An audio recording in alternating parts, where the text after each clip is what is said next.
श्रीगुरुभ्यो नमः। श्रीमहागणाधिपतये नमः। गुरुब्रह्मा गुरुविष्णु गुरुर्देवो महेश्वरः गुरुसाक्षात् परब्रह्म तस्मै श्रीगुरवे नमः।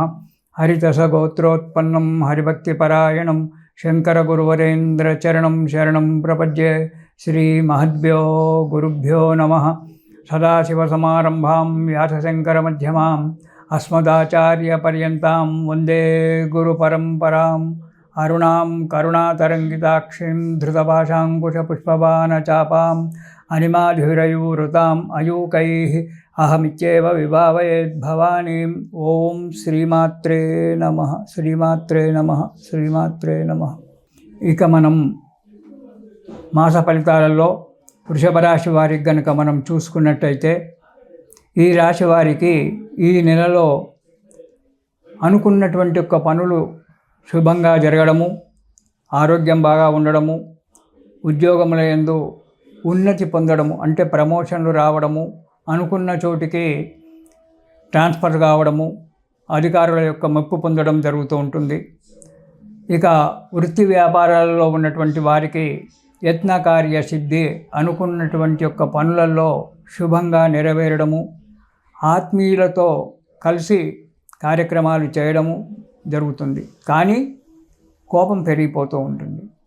ప్రతిదానికి విసడించుకోవడము, కోపంగా ఎదుటి వ్యక్తితో మాట్లాడడము, విసుక్కోవడము, తొందరపాటుతనము, అనవసరమైన ప్రసంగాలు చేయడము, దానివల్ల కొన్ని కలహాలు రావడము జరుగుతూ ఉంటుంది. అంతేకాకుండా ధనము అధికంగా ఖర్చు చేయడం అనేటువంటిది జరుగుతూ ఉంటుంది. కాబట్టి చాలా జాగ్రత్తగా వ్యవహరించాలి. దానివలన కొన్ని నష్టాలు రాకుండా తప్పవు. డబ్బు ఎందుకు ఖర్చు చేస్తున్నారో మీకే తెలియదు, కానీ డబ్బును ఖర్చు చేస్తారు. కాబట్టి మీరు ధనము ఖర్చు పెట్టేటప్పుడు చాలా జాగ్రత్తగా ఆలోచించి డబ్బును ఖర్చు పెడుతూ ఉండండి. కొత్త వారితో పరిచయాలు చేసుకునేటప్పుడు కూడా చాలా జాగ్రత్తగా ఆలోచించి పరిచయాలు చేసుకోండి. అతను తీయగా మాట్లాడాడు కదా, మంచిగా ఉన్నాడు కదా అని చెప్పి మీలో ఉన్నటువంటి యొక్క రహస్యాలు ఏమి అతనికి చెప్పకండి.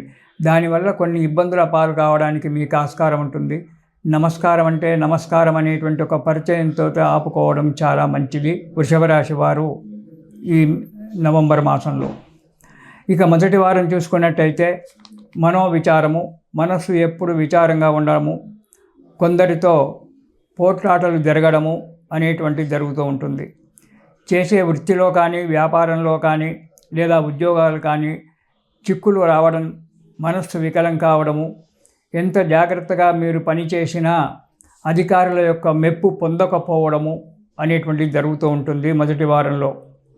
ఇక రెండవ వారం కనుక చూసుకున్నట్టయితే చిన్న కుటుంబ కలహాలు, ఏదో మాట వచ్చి భార్యాభర్తల మధ్య, తండ్రి కొడుకుల మధ్యనో, సహోదరుల మధ్యనో చిన్న కలహాలు ఏర్పడతాయి.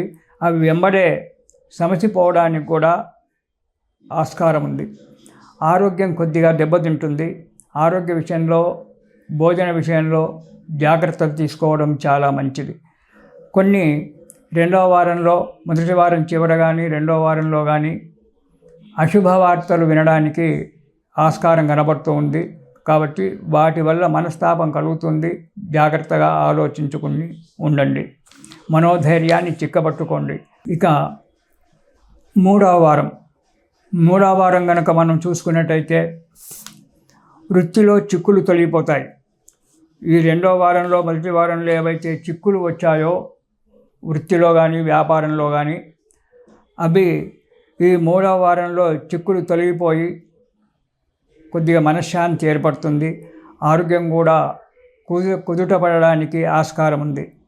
వ్యాపారస్తులకు ధనలాభం కలగడము, ఆశించినంత ఫలితం కలగడము, సంతోషంగా ఉండడము సంభవిస్తుంది మూడవ వారంలో ఈ వృషభ రాశి వారికి. కానీ డబ్బు ఖర్చు చేసేటప్పుడు మాత్రము, ధన వ్యయం విషయంలో మాత్రము మీరు జాగ్రత్తగా ఉండండి.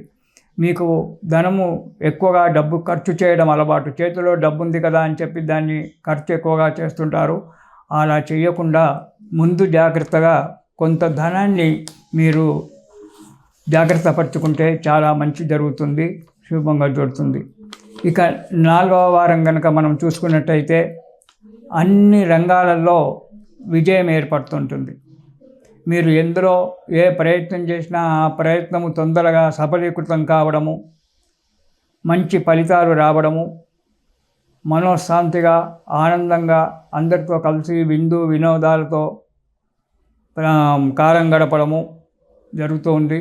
తీర్థయాత్రలు చేయడము లేదా ఏదైనా దైవ కార్యక్రమాలు చేయడము ఇలాంటివి జరగడానికి ఆస్కారం ఉంది.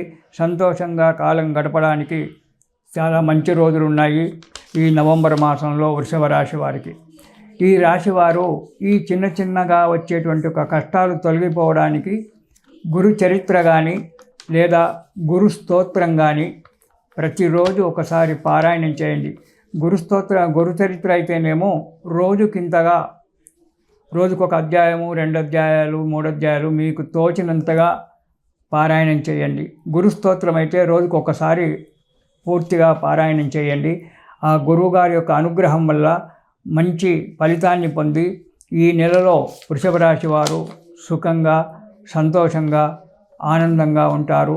ఒక్క స్తోత్రం చేత మన కష్టాలన్నీ కూడా పోయేటువంటి ఒక ఆధారం మనకుంది, మన దగ్గర ఉంది. ప్రతిరోజు కూడా ఎలాంటి కష్టం వచ్చినా మనస్సును ఆ కష్టంలోకి దూర్చక, నాకు కష్టం వచ్చింది అని బాధపడకుండా, కష్టంగా ఉన్నా, సుఖంగా ఉన్నా, మనశ్శాంతిగా ఉన్నా, ఎలా ఉన్నా సరే ప్రతిరోజు లలితా సహస్రనామాలలో నుంచి ఒక్క శ్లోకం ఉంది. ఆ శ్లోకం చెప్తాను, దాన్ని పాటించండి. లలితా సహస్రనామాలు అనేటువంటివి చాలా ముఖ్యమైనటువంటి విశ్వంలోనే. ఎందుకంటే ఎన్నో సహస్రనామాలు ఉన్నాయి మనకు. విష్ణు సహస్రనామాలు ఉన్నాయి, ఇంకా వేరే సహస్రనామాలు ఎన్నో ఉన్నాయి. కానీ అన్నిటికంటే కూడా మించినటువంటిది వెలలేనటువంటి ఒక్క లలితా సహస్రనామాలు. ఇవి వాగ్దేవతలు, అమ్మవారి యొక్క చెలికత్తలైనటువంటి ఒక వాగ్దేవతలు చెప్పినటువంటి ఒక రహస్యమైనటువంటి ఒక నామాలు. అందుకే సహస్రనామ స్తోత్రం అన్నారు. ఇది చాలా రహస్యమైనటువంటి లలితా సహస్రనామాలలో ఒక్కొక్క నామము, ఒక్కొక్క మంత్రం, ఒక్కొక్క చరిత్ర చాలా ఉంటుంది. ఆ నామాలు చదువుతూ ఉంటే ఎటువంటి కష్టాలైనా పోవడానికి మనకు చాలా ఇదిగా ఉంటుంది. మొట్టమొదటి నామమే తీసుకోండి లలితా నామాలలో. ఓం శ్రీమాత శ్రీ మహారాజ్ఞి శ్రీమచ్ఛిమ్మాసనేశ్వరి. చిన్న 3 పదాల యొక్క శ్లోకంలో మొదటి పాదం. ఇందులో ఎంతో గొప్ప అర్థం దాగి ఉంది.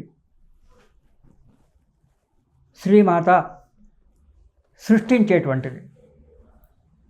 మాత అంటే తల్లి కదా సృష్టించేది. శ్రీ మహారాజ్ఞి చాలా ఉంది చెప్పాలంటే, కానీ అది ఇప్పుడు తొందరగా కాదు, చిన్న విషయాన్ని చెప్తేస్తున్నాను.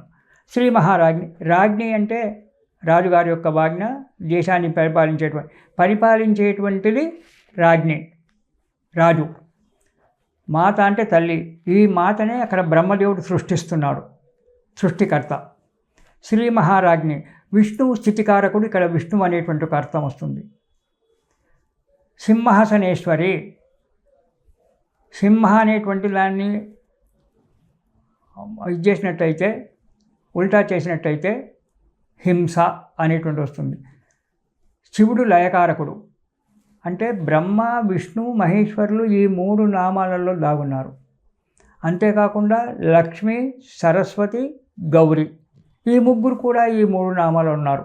అందుకే మొదలుపెట్టేటప్పుడే వాగ్దేవతలు శ్రీమాత శ్రీ మహారాజ్ఞి శ్రీమచ్ఛిమ్మాసనేశ్వర్యై నమః అన్నారు. ఇది శుభం.